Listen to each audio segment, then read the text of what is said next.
أشهد أن لا إله إلا الله وحده لا شريك له وأشهد أن محمدا عبده ورسوله أما بعد فأعوذ بالله من الشيطان الرجيم بسم الله الرحمن الرحيم الحمد لله رب العالمين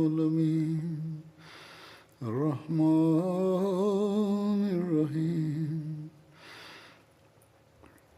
مالك يوم الدين إياك نعبد وإياك نستعين اهدنا الصراط المستقيم صراط الذين أنعمت عليهم غير المغضوب عليهم ولا الضالين. After reciting the Tashahhud, Ta'awuz and Surah Al-Fatiha, Hazrat Khalifatul Masih V, Ayyadahullah Ta'ala binasrihi al-Aziz stated, Hazrat Umar radiyallahu ta'ala anhu was among those to whom the Holy Prophet, peace and blessings of Allah be upon him, gave the glad tidings of paradise. Hazrat Abu Musa relates that I was once with the Holy Prophet, peace and blessings of Allah be upon him, in one of the orchards in Medina. During this time, an individual approached and asked for the gate to be opened. Upon this, the Holy Prophet, peace and blessings of Allah be upon him, told me to open the gate for him and to give him the glad tidings of paradise. And so I opened the gate for this individual and saw that it was Hazrat Abu Bakr radiyallahu ta'ala anhu. I gave him the glad tidings which the Holy Prophet, peace and blessings of Allah be upon him, asked me to convey to him. And Hazrat Abu Bakr radiyallahu ta'ala anhu said, Alhamdulillah, i.e. all praise belongs to Allah. Then another individual approached and asked for the gate to be opened. And the Holy Prophet, peace be upon him, again told me to open the gate for him and to give him the glad tidings of paradise. I opened the gate for this individual and saw that it was Hazrat Umar radiyallahu ta'ala anhu. And I conveyed to him what the Holy Prophet, peace be upon him, had said, and he also replied, Alhamdulillah. Following this, another individual came and asked for the gate to be opened. And the Holy Prophet, peace and blessings of Allah be upon him, told me to open the gate for him and to also give him the glad tidings of paradise, but despite the hardship that would befall him. The Holy Prophet, peace be upon him, stated that give him the glad tidings of paradise as well, despite the hardship that would befall him. He states that I opened the gate for him and saw that it was Hazrat Usman radiyallahu ta'ala anhu, and I conveyed to him what the Holy Prophet, peace be upon him, had said, and he too said Alhamdulillah in response. And he added that we can only seek help from Allah in order to be safeguarded from the hardships.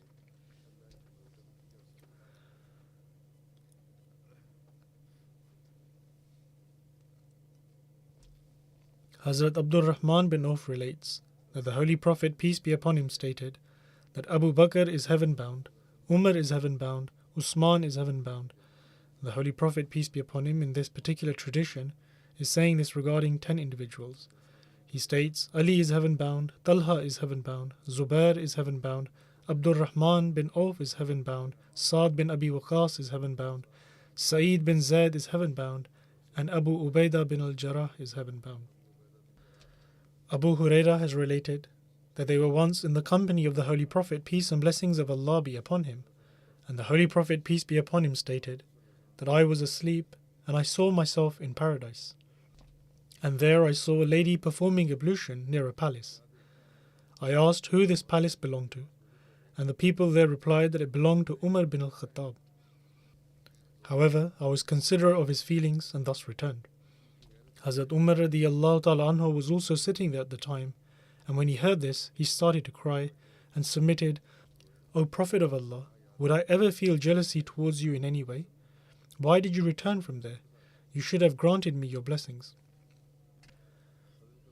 Hazrat Abu Sa'id Khudri relates that the Holy Prophet, peace be upon him, stated, "If anyone from among the Illiyin would cast his eyes on the people of paradise, then paradise would become illumined owing to their countenance, as if it were a glowing star.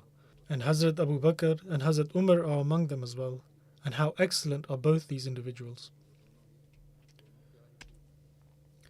Hazrat Abdullah bin Masud relates that the Holy Prophet, peace be upon him, stated, "One of the individuals from among the people of paradise is approaching you." And it was Hazrat Abu Bakr that came. The Holy Prophet, peace be upon him, again said that a person from among the people of paradise is approaching you. And it was Hazrat Umar who then came. Similarly, in one narration it is mentioned that Hazrat Anas relates that the Holy Prophet, peace be upon him, once stated in relation to Hazrat Abu Bakr and Hazrat Umar that Abu Bakr and Umar are the chiefs of the first ones and the last ones among the elders of paradise, with the exception of the prophets and messengers. Hazrat Abu Huraira relates that the Holy Prophet, peace be upon him, stated that Umar bin al-Khattab is a lamp for the people of paradise.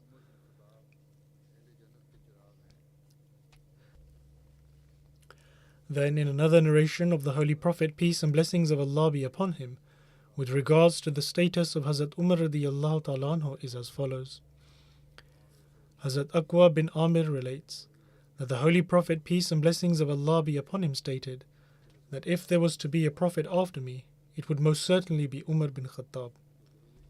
That is, if there were to be a prophet immediately after the Holy Prophet, peace be upon him. Otherwise, the Holy Prophet, peace be upon him, had himself declared the Messiah and Mahdi to come as Nabiullah, i.e. Prophet of Allah. Then, with regards to the Holy Prophet, peace be upon him, calling Hazrat Umar a Muhaddas, Hazrat Aisha radiyallahu ta'ala anha relates that the Holy Prophet, peace be upon him, said that there were most certainly Muhaddiseen in the previous nations, and if there is a Muhaddis in my nation, then it is Umar bin Khattab.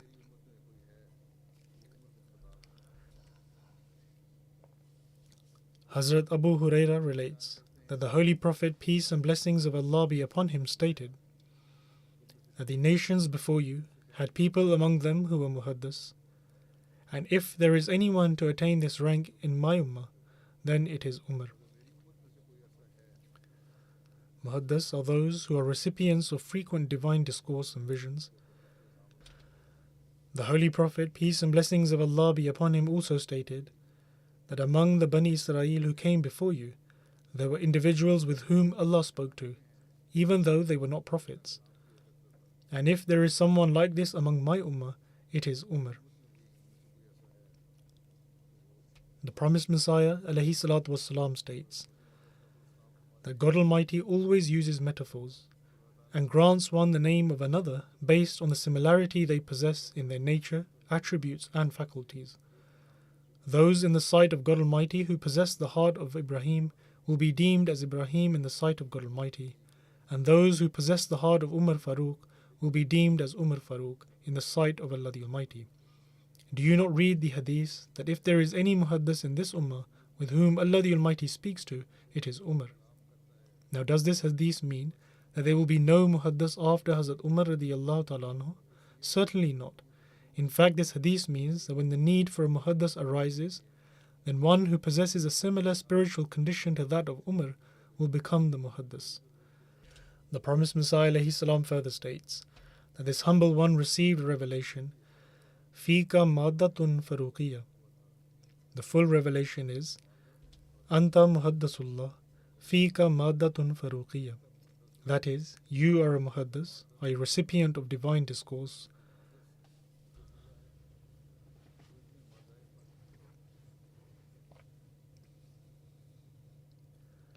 As I've mentioned in a previous sermon as well, that Hazrat Umar radiyallahu ta'ala anhu was the one who gave the suggestion to safeguard and compile the Holy Quran.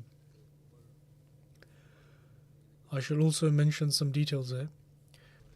Hazrat Zayd bin Sabit Ansari relates, with regards to when 70 Huffaz, i.e. those who committed the Holy Quran to memory, were martyred during the Battle of Yamama in the era of Hazrat Abu Bakr radiyallahu ta'ala anhu's Khilafat. He states, when 70 Huffaz were martyred at Yamama, Hazrat Abu Bakr called me and Hazrat Umar was also there with him at the time. Hazrat Abu Bakr radiyallahu ta'ala anhu stated that Umar has come to me saying that many people have been martyred in the battle of Yamama, and he fears that more reciters of the Quran may die in future battles, and thus many parts of the Holy Quran may be lost, unless you compile the Holy Quran into one form. My advice would therefore be to compile it all into one place. Hazrat Umar radiyallahu ta'ala anhu's suggestion was to gather all the parchments of the Holy Quran in one place. Hazrat Abu Bakr radiyallahu ta'ala anhu then stated, "And how can I do something that the Holy Prophet, peace and blessings of Allah be upon him, never did?" Hazrat Umar radiyallahu ta'ala anhu replied that by Allah this would be a great service on your part. Hazrat Abu Bakr radiyallahu ta'ala anhu then said that Umar has repeated this to me over and over until Allah the Almighty has opened my heart to it, and so now I too deem it appropriate, what Umar deems suitable, that is to say that it should be compiled. Hazrat Zubair bin Sabit then began compiling it, and as I have stated, that these details have been mentioned previously as well.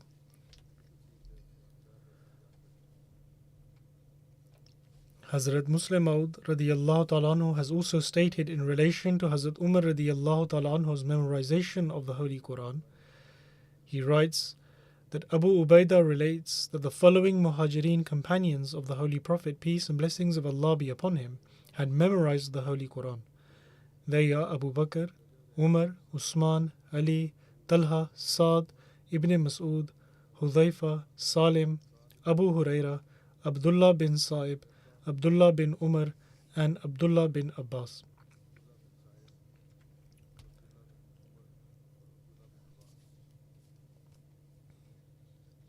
It is also stated that certain revelations that were received by the Holy Prophet, peace and blessings of Allah be upon him, was such that Hazrat Umar radiyallahu ta'ala anhu's personal view or opinion was in accordance to it.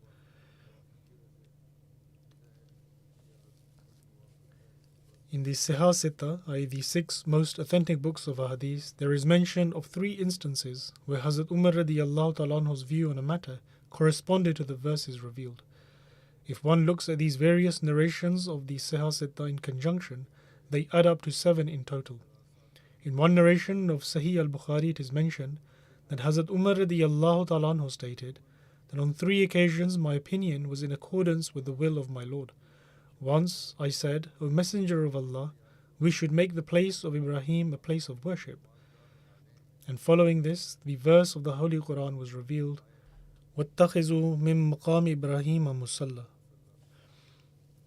That is, take ye the station of Ibrahim as a place of prayer.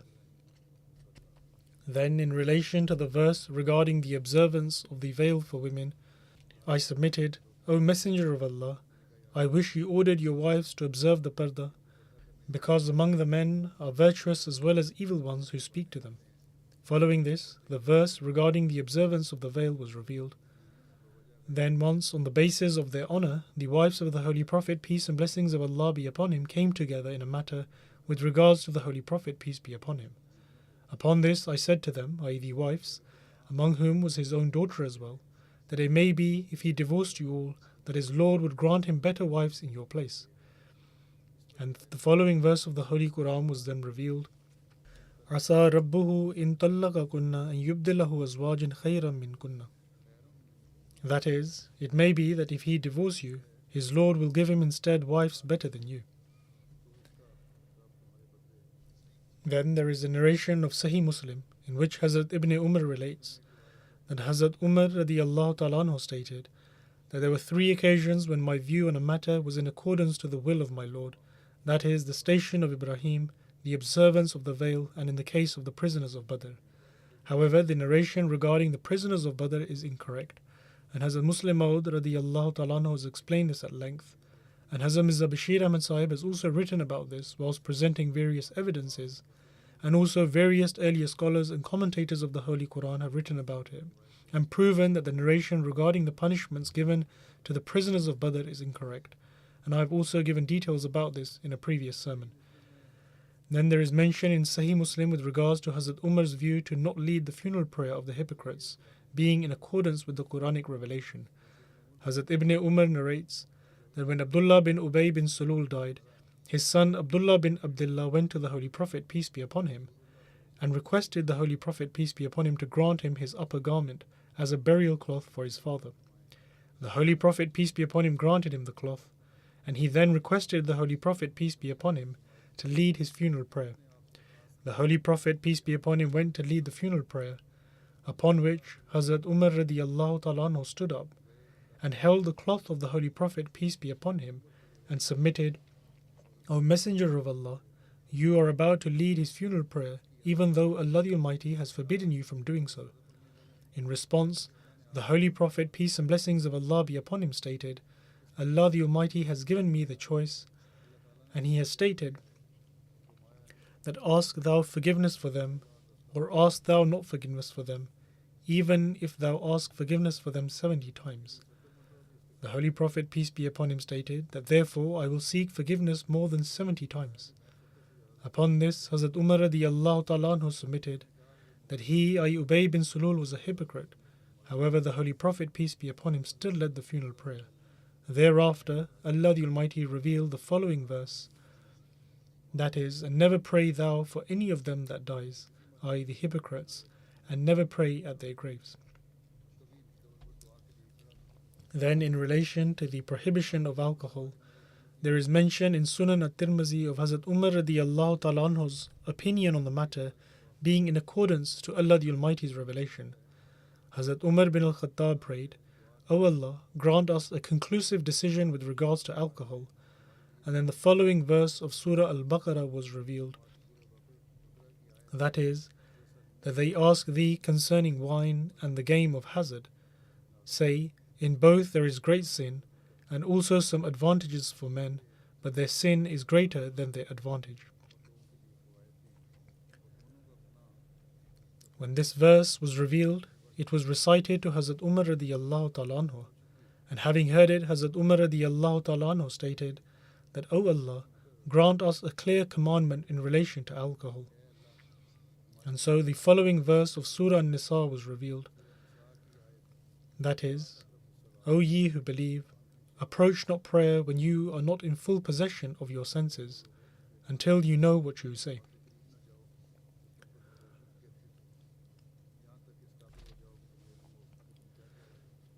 Hazrat Umar radiallahu ta'ala anhu then came once more, and this verse was recited to him, and he again supplicated that, O Allah, grant us a clear commandment with regards to alcohol. And following this, the verse of Surah Al-Maidah was revealed.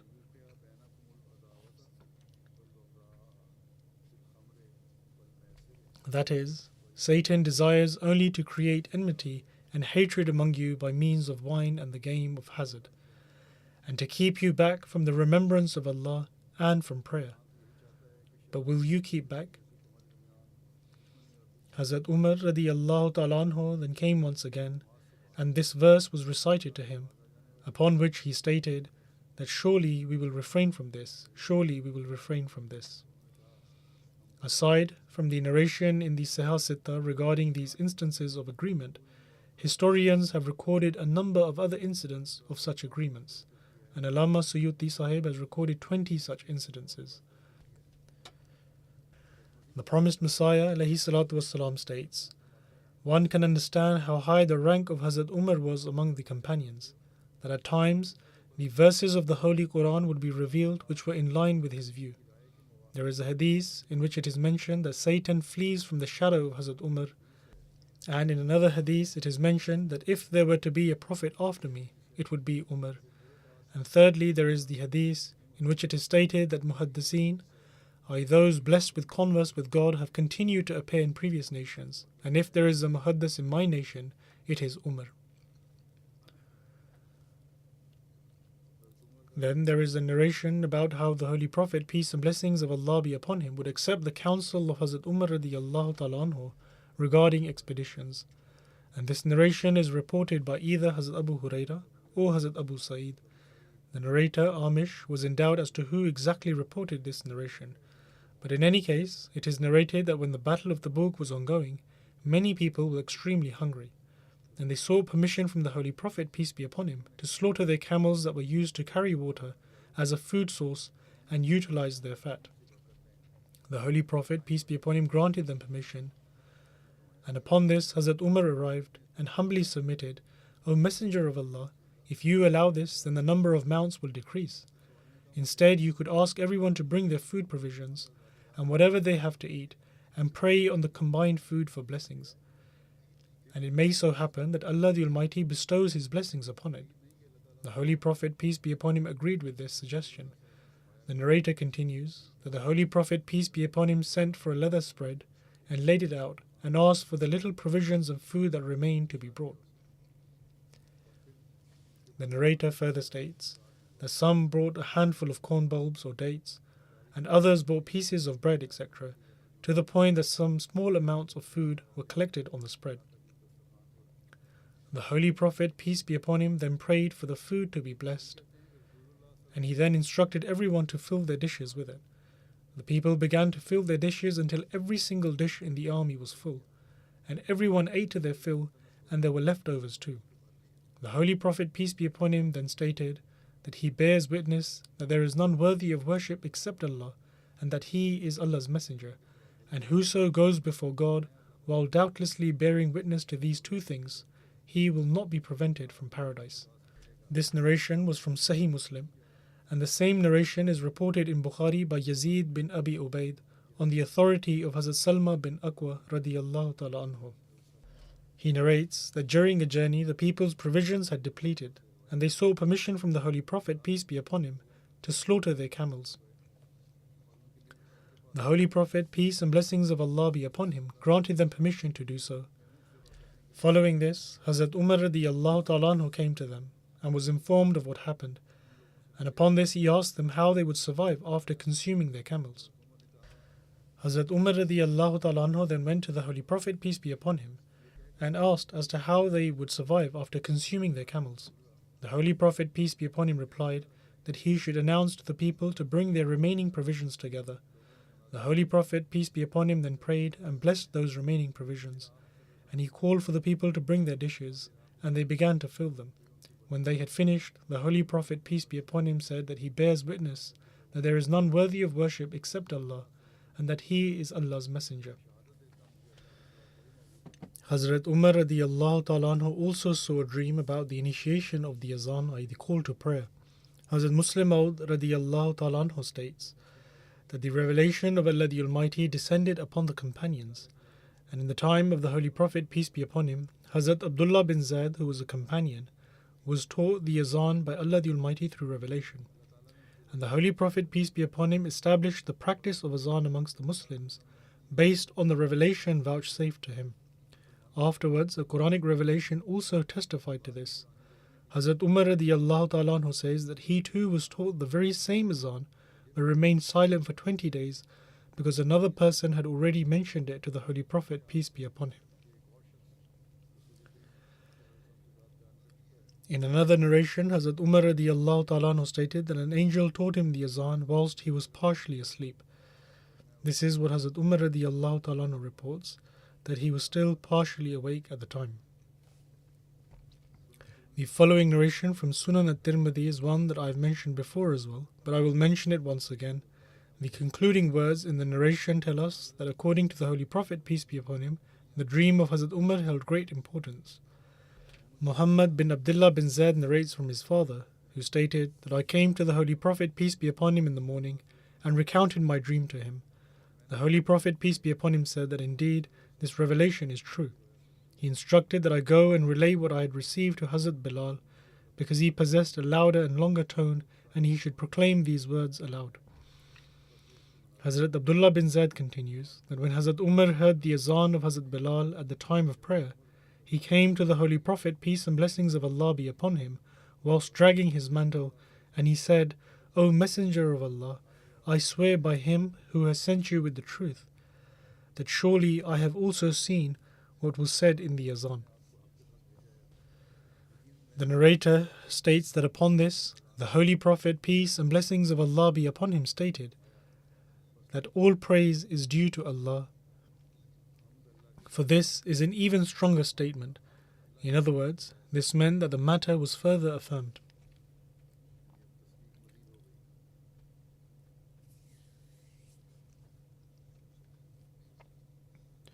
There is also a narration with regards to how Hazrat Umar radiallahu ta'ala anhu respected and honored the Holy Prophet, peace and blessings of Allah be upon him, and also understood his lofty status. It is narrated by Hazrat Ibn Umar radiallahu anhuma that he was once accompanying the Holy Prophet, peace and blessings of Allah be upon him, on a journey, and was riding a camel of Hazrat Umar radiallahu ta'ala anhu.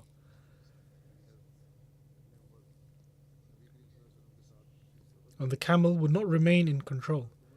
It would occasionally overtake the mount of the Holy Prophet, peace and blessings of Allah be upon him. And upon this, his father, i.e. Hazrat Umar radiallahu ta'ala anhu, would exclaim, Abdullah, no one should ever overtake the Holy Prophet, peace and blessings of Allah be upon him. Your mount should not pass in front of the mount of the Holy Prophet, peace be upon him. The Holy Prophet, peace be upon him, asked Hazrat Umar to sell the camel to him, and Hazrat Umar radiallahu ta'ala anhu replied that it was already the possession of the Holy Prophet, peace be upon him. Thus the Holy Prophet, peace be upon him, purchased it and gifted it to Abdullah, saying that he could do with it whatever he wished. Hazrat Anas bin Malik narrates that once, when the sun began to descend from its zenith, the Holy Prophet, peace be upon him, came to offer the Zuhr prayers, and thereafter stood at the pulpit. He addressed the people about a promised time, during which many major events would take place. He then said that if anyone wishes to ask him anything, they could do so, and he would answer them as long as he remained there. Many people began to cry and weep, whilst the Holy Prophet, peace be upon him, reiterated this many times, that they should ask him questions. Upon this, Hazrat Abdullah bin Huzafa stood up and inquired, Who is my father? And the Holy Prophet, peace be upon him, replied, Huzafa. The Holy Prophet, peace be upon him, again reiterated that they should ask him questions. Upon this, Hazrat Umar radiallahu ta'ala anhu stood on his knees and stated that we are content with Allah as our Lord, and Islam as our faith, and Muhammad, peace be upon him, as our Prophet. Thereupon, the Holy Prophet, peace be upon him, became silent. The Holy Prophet, peace be upon him, then said that paradise and the fire were shown before me in the width of that wall, and I have never seen such goodness and evil. A similar narration in Bukhari makes mention of this as well, and has been narrated by Hazrat Abu Musa. He narrates that the Holy Prophet, peace and blessings of Allah be upon him, was asked about certain matters which he did not like. When the Holy Prophet, peace be upon him, began to be questioned even more, he became angry and said that they could ask him about whatever they pleased. Upon this, one person stood and inquired as to who his father was. The Holy Prophet, peace be upon him, replied that his father was Huzafa. Then another person stood and asked that, O Messenger of Allah, who is my father? The Holy Prophet, peace be upon him, replied that his father was Salim, the freed slave of Sheba. When Hazrat Umar radiallahu ta'ala anhu saw the change of emotion in the countenance of the Holy Prophet, peace be upon him, he submitted, O Prophet of Allah, we repent our mistake before Allah, the High and Mighty. There is another narration of Bukhari in this regard, which is narrated by Zuhri. He narrates that Hazrat Anas bin Malik related to him that once, when the Holy Prophet, peace be upon him, was departing, Hazrat Abdullah bin Huzafa stood up and inquired as to who his father was. The Holy Prophet, peace be upon him, replied, Your father is Huzafa. The Holy Prophet, peace be upon him, then repeated many times that the people should ask him questions. Upon this, Hazrat Umar stood on his knees and submitted, We are content with Allah as our Lord, and Islam as our faith, and Muhammad, peace be upon him, as our Prophet. Upon hearing this, the Holy Prophet, peace be upon him, did not say anything. Hazrat Abu Qatada Ansari radiallahu ta'ala anhu narrates that the Holy Prophet, peace be upon him, was once asked about his fasting. The Holy Prophet, peace be upon him, was displeased at this question. Hazrat Umar radiallahu ta'ala anhu submitted that we are content with Allah as our Lord, and with Islam as our faith, and with Muhammad, peace be upon him, as our Prophet, and with our Bai'at as being a true covenant. Then there is another narration in Sahih Bukhari, which states that once Hazrat Umar radiallahu ta'ala anhu visited the Holy Prophet, peace be upon him, whilst he was staying in the upper story. Hazrat Umar relates that I saw the Holy Prophet, peace be upon him, resting on a mat, and there was no bedding in between the Holy Prophet, peace be upon him, and the mat, which caused the mat to leave impressions on his side.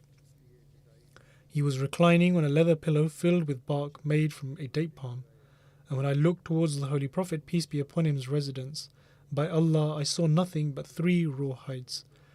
I asked the Holy Prophet, peace and blessings of Allah be upon him, to pray for his ummah, so that Allah may grant them affluence, because the Persians and Byzantines were given great wealth and attained the riches of the world without having to worship Allah. The Holy Prophet, peace be upon him, while seated and reclining, said, O son of Khattab, are you still in doubt? They are such people who in this very life have very quickly been given that which they derive pleasure from. I then asked the Holy Prophet, peace be upon him, to pray for my forgiveness. The promised Messiah ﷺ states, once Hazrat Umar radiyallahu ta'ala anhu went to the house of the Holy Prophet, peace and blessings of Allah be upon him, and saw that there was no provisions. He saw that the Holy Prophet, peace be upon him, was resting on a mat which left impressions on his back. Hazrat Umar saw this state and began to weep. And the Holy Prophet, peace be upon him, stated, O Umar, why do you weep? Hazrat Umar submitted, that I weep upon seeing your pain. The emperors of the Byzantine and Persian empires, who are disbelievers, are living lives of comfort, whilst you spend your life in these hardships. Upon this, the Holy Prophet, peace and blessings of Allah be upon him, stated, that what concern do I have with this world? My example is like that of a traveller who travels in severe heat on a she-camel, and when the searing heat of midday troubles him, he stops to take a rest under the shade of a tree in that very state, and after a few minutes he continues his journey in that same heat. There is an incident where the Holy Prophet, peace and blessings of Allah be upon him, asked Hazrat Umar for prayers.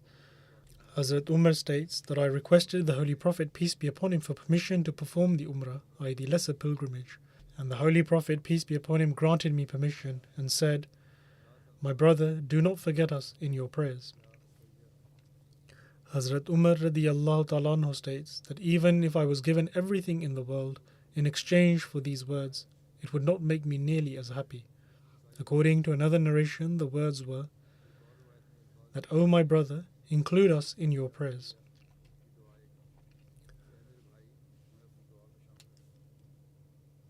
Hazrat Umar radiyallahu ta'ala anhu's intense love for the Holy Prophet, peace be upon him, can be gauged from the following incident. This has already been mentioned in a previous sermon as well. Hazrat Aisha radiyallahu ta'ala anha narrates in this regard that when the Holy Prophet, peace and blessings of Allah be upon him, passed away, and the news reached Hazrat Umar radiyallahu ta'ala anhu, he stood up and said, By God, the Holy Prophet, peace be upon him, has not passed away. Hazrat Aisha radiyallahu ta'ala anha said that Hazrat Umar radiyallahu ta'ala anhu would say, By God, this is how I felt. He truly thought that Allah would awaken the Holy Prophet, peace be upon him, so that he would cut off the hands and feet of some people. Then, when Hazrat Abu Bakr radiyallahu ta'ala anhu arrived, he recited verse 145 of Surah Al-Imran and implored Hazrat Umar radiyallahu ta'ala anhu to see the reality, after which the matter was resolved. With regards to this, Hazrat Muslim Maud radiyallahu ta'ala anhu states that upon the demise of the Holy Prophet, peace be upon him, the companions reached the consensus that all previous prophets had passed away. And this happened because when the Holy Prophet, peace be upon him, passed away, Hazrat Umar thought that he was still alive and would return. And he was so convinced of this view that he was ready to behead anyone who said anything contrary to this. However, when Hazrat Abu Bakr Siddiq radiyallahu ta'ala anhu arrived, he recited the following verse before all the companions, وَمَا مُحَمَّدٌ إِلَّا رَسُولٌ قَدْ خَلَتْ مِنْ قَبْلِهِ الرُّسُلُ. That is, Muhammad is only a messenger, and verily all messengers have passed away before him. Hazrat Umar states that my legs began shaking and I fell to the ground out of shock, and the companions expressed that it felt as if this verse had been revealed that very day, and they recited this verse that day throughout the markets. Thus, if there was a prophet meant to stay alive, then upon hearing that argument that if all prophets have passed away, then indeed the Holy Prophet, peace be upon him, would have to pass away as well. Hazrat Umar could have said that this is not true because Jesus is alive in heavens. Why then can our Holy Prophet, peace be upon him, not remain alive? However, the fact that the companions remained silent proves that the companions unanimously agreed that Jesus ﷺ had passed away. The promised Messiah ﷺ has also said the same thing on the matter, which I detailed in a previous sermon. Hazrat Ibn Umar narrates the manner in which Hazrat Umar radiyallahu ta'ala anhu followed the Holy Prophet, peace be upon him. He relates that the Holy Prophet, peace be upon him, faced the black stone and kissed it, and cried for quite some time. When he turned around, the Holy Prophet, peace be upon him, saw that Hazrat Umar was also crying. The Holy Prophet, peace and blessings of Allah be upon him, stated, "O Umar, this is the place where tears are shed."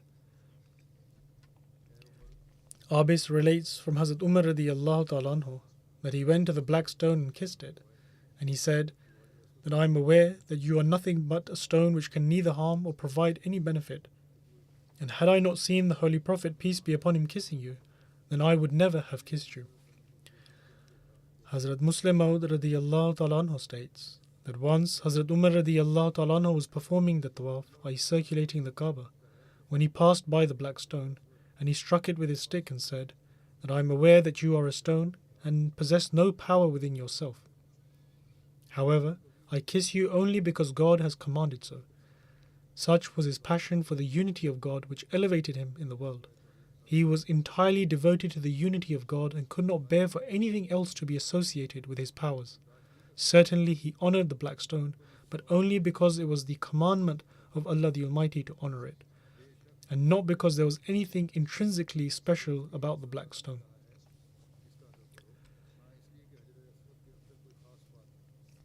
He thought that if God Almighty commanded to kiss something so insignificant, then we should be prepared to kiss it, because we are the servants of God Almighty, and not the servants of any stone or building. Thus, he honored it, yet he did not allow for the unity of God to be overlooked. Such is the rank of a true believer. A true believer considers the house of Allah to be nothing more than a building made of stones, just like thousands of other buildings in the world that are made of stone. And a true believer considers the black stone to be nothing more than a stone, just like millions of other stones in the world, but at the same time, he honors the house of Allah and kisses the black stone because he knows that his Lord has commanded him to honor these things. Yet, despite the fact that a true believer honors this structure and kisses the black stone, he remains steadfast in the belief that he is a servant of the one God and not the servant of a stone. This was the reality which Hazrat Umar radiyallahu ta'ala anhu expressed. He struck the black stone with a stick and stated that you have no significance in my view, for you are a stone just like millions of other stones in the world. However, my Lord has instructed that you should be honored, and so I honor you. After saying this, he moved forward and kissed the stone. Hazrat Abdullah bin Umar relates that when the Holy Prophet, peace and blessings of Allah be upon him, returned from Taif and was in Jirana, Hazrat Umar bin Khattab radiyallahu ta'ala anhu asked him, O Messenger of Allah, peace be upon him, during the era of ignorance, I promised to one day sit in devotion at the sacred mosque. What do you advise in this regard? The Holy Prophet, peace be upon him, replied, Go and sit in devotion for a day. Thus, the Holy Prophet, peace be upon him, taught that no matter when a lawful promise is made, it should be fulfilled. Then the narrator relates that once the Holy Prophet, peace be upon him, granted Hazrat Umar a woman from the khums, i.e. spoils of war. When the Holy Prophet, peace be upon him, freed people's prisoners, Hazrat Umar heard their voices, and they were saying that the Holy Prophet, peace be upon him, has freed us. Hazrat Umar asked them what happened, and they told him that the Holy Prophet, peace be upon him, had freed people's prisoners. Upon this, Hazrat Umar said to his son Abdullah that go to this woman whom the Holy Prophet, peace be upon him, had granted us, and free her. It is said that Hazrat Huzaifa was a confidant of the Holy Prophet, peace be upon him. Hazrat Huzaifa narrates that an incident took place during the Battle of Tabuk. When the Holy Prophet, peace be upon him, dismounted his camel, he received a revelation. His camel had been sitting, and it stood up and started pulling at its reins. I took hold of its reins, and I took it to the Holy Prophet, peace and blessings of Allah be upon him. And I sat beside the camel, until the Holy Prophet, peace and blessings of Allah be upon him, stood up, and I brought the camel closer to him. The Holy Prophet, peace be upon him, asked that who is there, and I submitted Huzaifa. The Holy Prophet, peace be upon him, said that I am about to confide in you, and you must not mention this to anyone else. I have been forbidden from offering the funeral prayer of such and such. And the Holy Prophet, peace be upon him, named a group of hypocrites. After the demise of the Holy Prophet, peace be upon him, and during the Khilafat of Hazrat Umar radiyallahu ta'ala anhu, whenever someone passed away who Hazrat Umar thought could be from that group of hypocrites, he would take Hazrat Huzaifa's hand and take him along to offer the funeral prayer. If Hazrat Huzaifa went along with him, then Hazrat Umar would offer that person's funeral prayer. But if Hazrat Huzaifa took his hand away from Hazrat Umar, then Hazrat Umar would not offer that person's funeral prayer.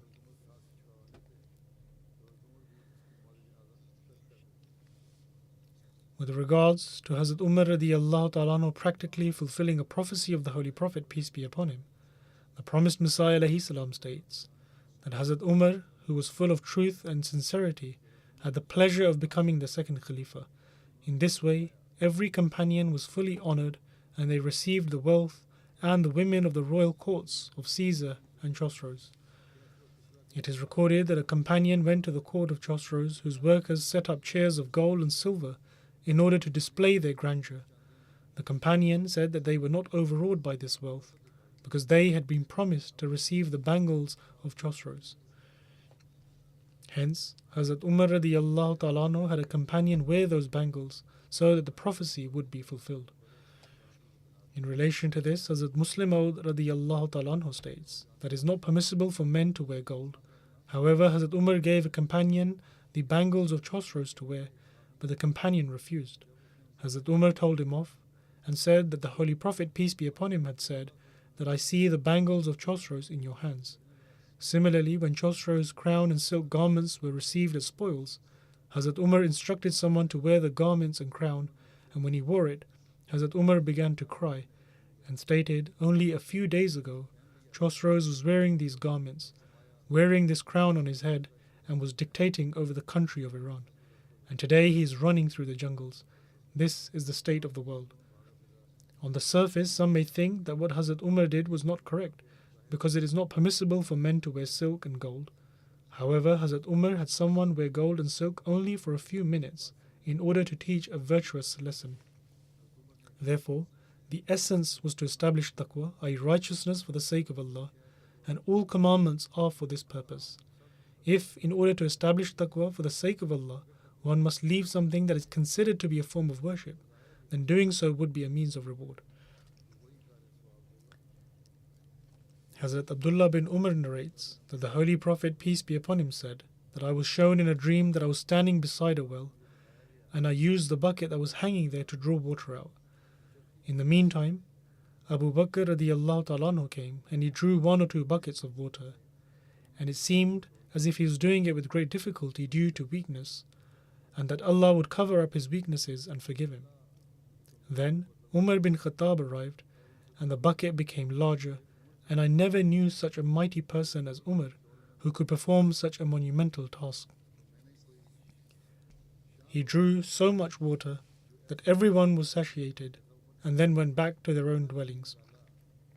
Hazrat Ibn Umar related that he heard the Holy Prophet, peace be upon him, say that once I was sleeping, and I saw during this time that I was brought a bowl of milk, and I drank so much from it that I saw it seeping from under my nails. I then took the remaining milk and gave it to Hazrat Umar bin Khattab. The companions asked that, O Messenger of Allah, how have you interpreted this? And the Holy Prophet, peace be upon him, stated that it indicated knowledge.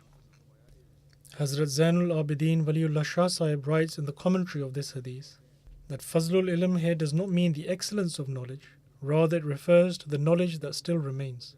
There is a separate chapter related to the excellence of knowledge, and it can be inferred from the dream of the Holy Prophet, peace be upon him, its interpretation and the incidents which testify this dream, that the conquest of land and worldly glory which was granted to the Muslims through Hazrat Umar was as a result of the knowledge of the Holy Prophet, peace be upon him, which remained to be manifested and was thus made manifest through Hazrat Umar. Owing to his complete and comprehensive knowledge, the Holy Prophet, peace be upon him, had been referred to as Majma'ul Bahrain in the Holy Quran, for he possessed the knowledge to attain success both in this world and in the hereafter. By including the subject of politics under the category of knowledge, Imam Bukhari has alluded to the fact that the Holy Prophet, peace be upon him, brought the perfect guidance, which covers both aspects of life, just as Jesus had prophesied regarding him, that when he, the Spirit of Truth, comes, he will guide you into all the truth. John chapter 16, verse 12. Thus, upon reflecting over the incidents from the life of Hazrat Umar, it becomes clear what the true meaning was of being granted the remaining milk, which he received due to the blessings of the Holy Prophet, peace be upon him. Hazrat Muslim Maud radiyallahu ta'ala anhu states that Hazrat Umar once related his dream to the Holy Prophet, peace be upon him, wherein he was granted a bowl of milk. Upon this, the Holy Prophet, peace be upon him, stated that this milk signified knowledge. Hazrat Abu Sa'id Khudri relates that he heard the Holy Prophet, peace be upon him, state, I was asleep and saw that some people had been brought before me who were wearing an upper garment. The garments were at chest height for some, whilst other people's garments fell slightly longer. And Umar was also brought before me, and his garment was dragging along with him. Upon this, the companions inquired as to what this meant, and the Holy Prophet, peace be upon him, stated that it signified faith. On one occasion, whilst mentioning the various qualities of the companions, the Holy Prophet, peace be upon him, stated that among my ummah, the most strongest in Allah's faith is Umar. Hazrat Malik bin Ighwal relates that the Holy Prophet, peace be upon him, stated that bring yourself to account before you are taken to account, for this is far easier.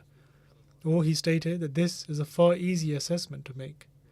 He also stated, evaluate your inner self, lest this is done for you, and prepare yourselves for the great day of reckoning. يَوْمَئِذٍ تُعْرِضُونَ لَا تَخْفَى مِنْكُمْ خَافِيَةٌ. That is, on that day you will be presented before God, and none of your secrets will remain hidden.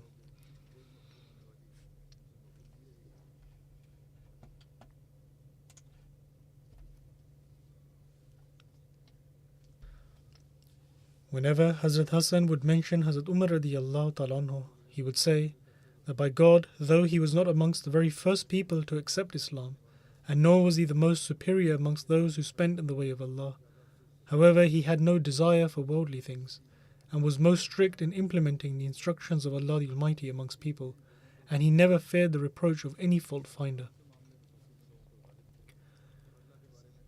Hazrat Sa'd bin Abi Waqqas states that by God, although Hazrat Umar bin al-Khattab did not excel us in the acceptance of Islam, however, I do know what he did excel us in, and that is piety and detachment from worldly things. Hisham bin Urwa relates from his mother that when Hazrat Umar radiyallahu ta'ala anhu travelled to Syria, his upper garment was torn from the back. This garment was quite thick and long, which was reaching to the ground, and this type of garment was commonly worn in Rome.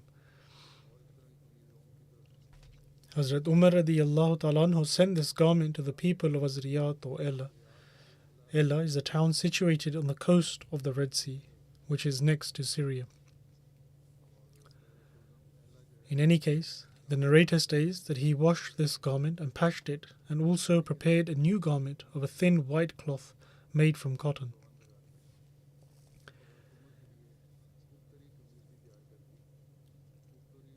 He then took both these garments and presented them to Hazrat Umar radiyallahu ta'ala anhu. Hazrat Umar held the garment, which was made from cotton, and felt it and stated that it was too soft, and then returned it back to the individual. Hazrat Umar radiyallahu ta'ala anhu then stated, return to me my original garment, because among all the garments that one absorbed sweat the most. In other words, the ripped garment which he had patched was better. Hazrat Anas bin Malik relates that he saw Hazrat Umar at a time when he was the leader of the faithful, and his garment had 3 leather patches stitched on them between the shoulders. In another narration, Hazrat Anas states that there were 4 leather patches stitched on the garment of Hazrat Umar radiyallahu ta'ala anhu near the shoulder area. The accounts from the life of Hazrat Umar radiyallahu ta'ala anhu will continue to be related inshallah, but I will now mention a deceased member will also offer the funeral prayer in absentia after the Friday prayers inshallah.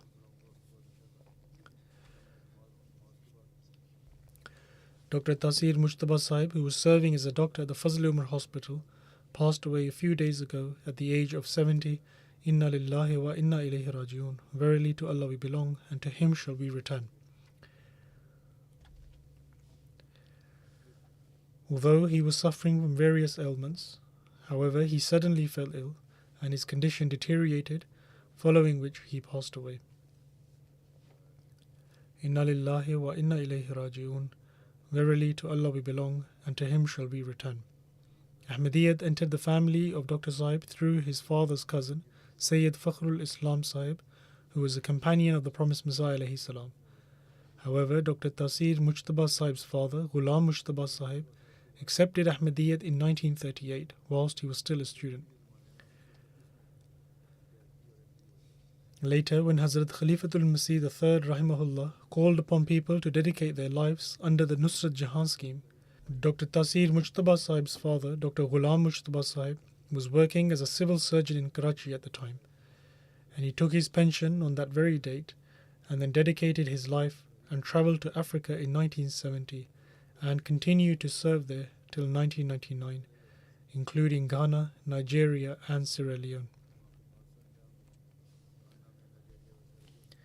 Dr. Tasir Mujtaba Sahib also completed his education in medicine and then worked for around 2 years in the military. Thereafter, he worked in a civil hospital in Karachi, and he also worked for some time in the Jinnah Hospital in Karachi.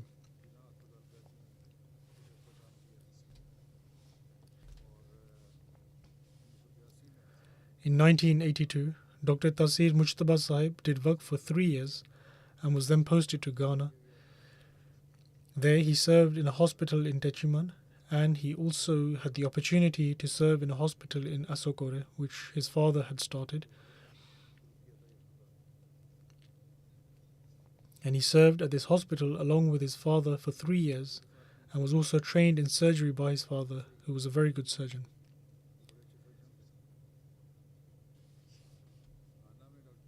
Dr. Tasir Sahib had the opportunity to serve in Ghana for approximately 23 years, and thereafter he served for 17 years in Fazl Umar Hospital in Rabwa.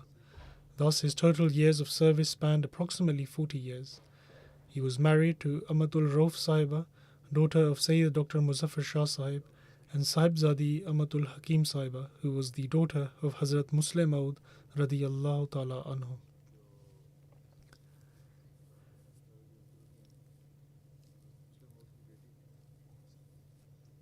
Dr. Sahib had one son and one daughter.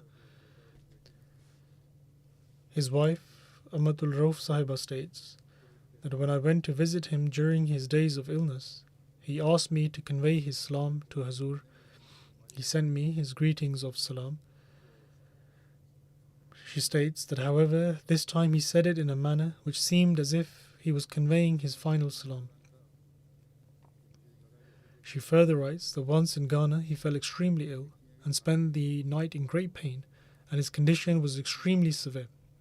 At Fajr, he said that someone had said salam and asked me to go and see who it was. I told him that the door was shut, therefore it was not possible for anyone to enter. After an hour had passed, he again told me that he heard a voice saying salam, and thereafter, by the grace of Allah the Almighty, his health began to improve and he recovered completely. She further states that I also prayed for him and was told that he would live a long life.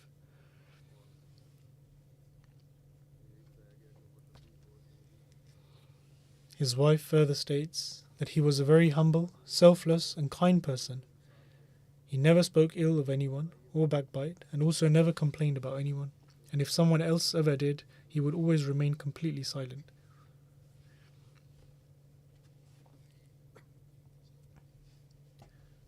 His brother writes that we observed that even after work hours, he would still be checking patients. He would say that since the other doctors see less patients, therefore I do not wish for the patients who come to the hospital to go back without having been treated for. Therefore, I will take on the work of the other doctors as well. He was extremely virtuous and spoke very little, and the security staff and workers of the hospital said that he would always pass them by with a smile and inquire how they were.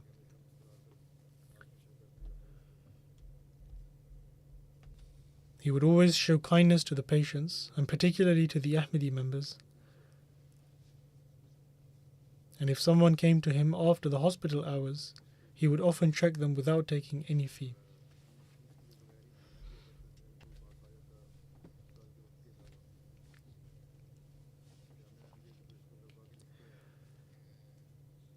The principal of Jamia Ahmadiyya Rabwa, Mubashir Sahib, writes that I had the opportunity to sit with him on a few occasions.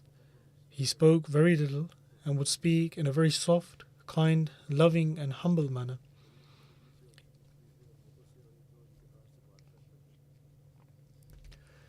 He further states that I have never seen anyone display such humility, modesty, and simplicity. He further states that I have heard such accounts about him from the people at the hospital as well as the poor people, that one truly envies him and is filled with happiness that there are such doctors who serve at the hospital. He then further states, and this is something that I have mentioned earlier as well, that Dr. Sahib would see the patients even after the hospital hours, and at times he would be leaving his office as the hospital hours had finished and a patient would arrive. However, he would take them into his office in such a manner as if he was waiting for that person. He was extremely kind to the poor. Attar Zubair Sahib, who is the chairman of Humanity First in Germany, writes, when I went on tour to Africa in 2004, Dr. Sahib accompanied me in Ghana and in other places as well. We went to Benin also. Attar Zubair Sahib said on one occasion Dr. Sahib saw a lady who seemed quite anxious. Dr. Sahib asked me to inquire from her what the matter was, upon which he stated that I have come to meet Khalifatul Masih and I have spent whatever I had and now I have nothing for the return journey. Upon this, Dr. Sahib gave her 30,000 francs. He further states that in those days this was almost a month's worth of salary for an average person, which Dr. Sahib immediately gave. Hanif Mahmud Sahib writes that he was very moderate and extremely humble. He showed great love and affection towards the life devotees. He further states that once his wife was ill and Dr. Sahib treated her. In fact, he says that they only went to seek consultation from Dr. Sahib and did not go with the intention for any treatment. However, Dr. Sahib asked whether they had any patient document, which they did not, and so he immediately called one of his workers and gave him 100 rupees from his own pocket and asked him to arrange for a patient document, and he did not take any money from them despite them insisting him to take it. He further writes that he possessed a very innocent countenance and it seemed as if he was an angel in the guise of a human. He spoke very little and he would very quietly enter the Mubarak Mosque and offer lengthy prayers. Dr. Muzaffar Chaudhry Sahib, who is a urologist and resides here in the UK and often goes to Rabwa for Waqf-e-Arzi, he writes that he had a very quiet disposition, was extremely kind and compassionate individual. He had a great passion to learn new things so that he could help others. He further writes that whenever I went for Waqf-e-Arzi and I visited him in his office, he would make me sit on his seat and would sit on the other side himself, even though I would insist that he should remain seated in his place. Luqman Sahib, who is serving as Wakilul Mal Awwal Tehreek-e-Jadid, writes, he possessed many qualities and had a great passion for financial sacrifices. Ever since he came back to Pakistan, he would personally come to the office of Daftar Mal Awwal and pay his Tehreek-e-Jadid contribution as soon as the new year for Tehreek-e-Jadid would be announced.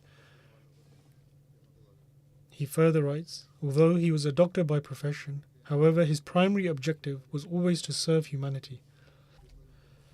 And besides allopathic treatment, he would also treat patients through homeopathic treatment as well. It was not the case that he would not accept any other form of treatment.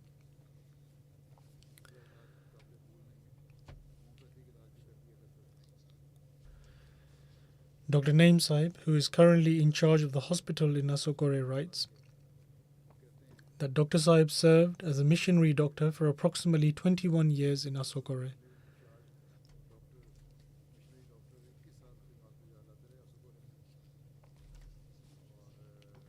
He further writes that today, upon learning of his demise, many people of the local area who knew Dr. Sahib were extremely sorrowful, and they were also expressing their condolences.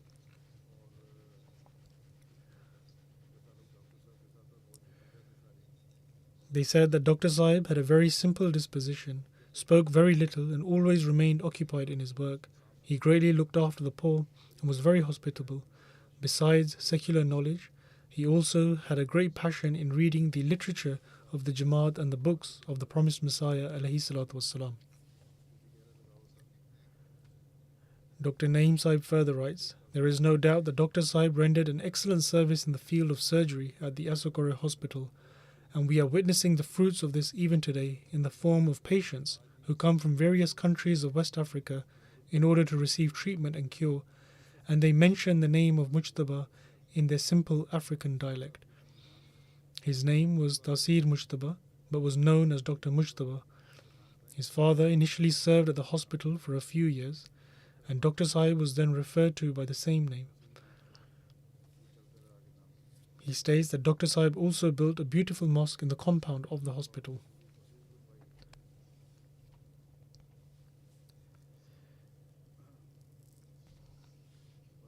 Dr. Sahib served with a very selfless spirit and greatly served humanity and used his profession in this endeavor. And I have personally observed a quality in both him and his father, that apart from treating their patients, they would also provide medicine for free to the poor patients and also provide them money to purchase food provisions. In fact, they would buy eggs and milk and keep it with them and would give it to the patients and would tell them that this was also essential in order to alleviate their weakness. They would give free medication and also food provisions, and they would tell their patients to take it so that their health could improve.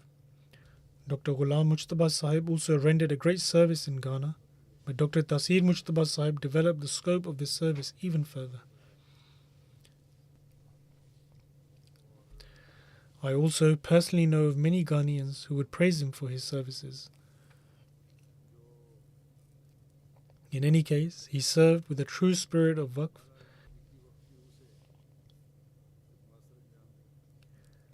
and he also specially took care of the life devotees.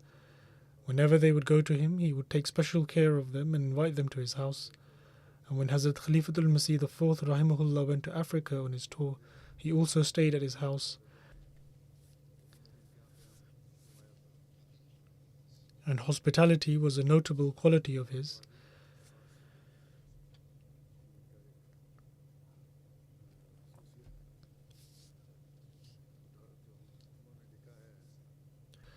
Hanif Sahib had written that he was like an angel, and indeed he was like an angel personified. May Allah the Almighty bestow His mercy upon him and elevate his rank. And in regards to his hospitality, I would like to mention that a man can only be hospitable when his wife demonstrates the same quality in the home. Indeed, his wife is also very hospitable and serves others greatly. Pray that may Allah the Almighty bless her with a long life and good health, and may He also enable their children to continue their good deeds, and may they also do true justice in serving their mother.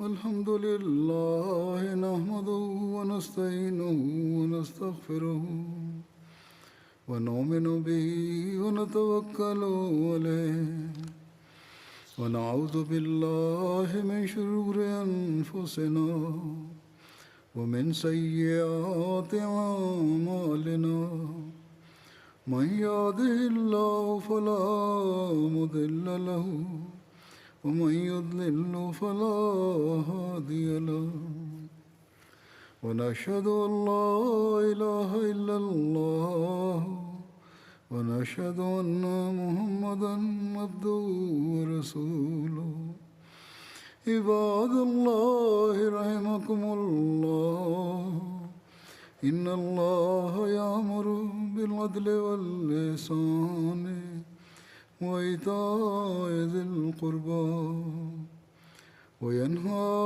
عن الفحشاء والمنكر والبغي يعظكم لعلكم تذكرون اذكروا الله يذكركم وادعوه يستجب لكم ولذكر الله أكبر